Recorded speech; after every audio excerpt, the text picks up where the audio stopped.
Hello, मी आहे निकिता आणि आज मी चालले आहे आळंदीला. कारण आज आळंदीची यात्रा आहे आणि तिथे आमच्या गावची एक वारी आलेली आहे आणि त्या वारीमध्ये माझी आजी सुद्धा आहे. सो मी आणि माझी दीदी वगैरे आम्ही त्यांना भेटायला चाललो आहे.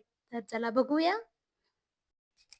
आणि तर आम्ही फायनल लोकेशनला पोहोचलो आहे. इथे रस्त्याला खूप वारकरी वगैरे दिसत आहे. ठिकठिकाणी कीर्तने चालू आहे. मन एकदम छान प्रसन्न झालेले आहे हे सगळे बघून.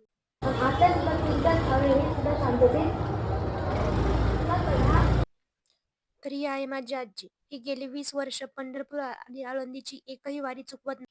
उपवास असल्यामुळे तिथे फराळाची तयारी झाली होती आणि मी घरून खूप फराळ घेऊन गेले होते. सो आम्ही तिथल्या वारकऱ्यांना वाढलं. आम्ही आजीला भेटायला गेलो हे बघून तिला खूप आनंद झाला. आजीला असे वाटत होते की काय गप्पा मारू आणि काय नाही. ती तिथे सर्व लोकांना सांगत होती की माझी नात आली आहे, माझी नात आली आहे.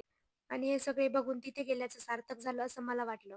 आणि बस मग वारीसाठी आम्ही थोडीशी देणगी दिली.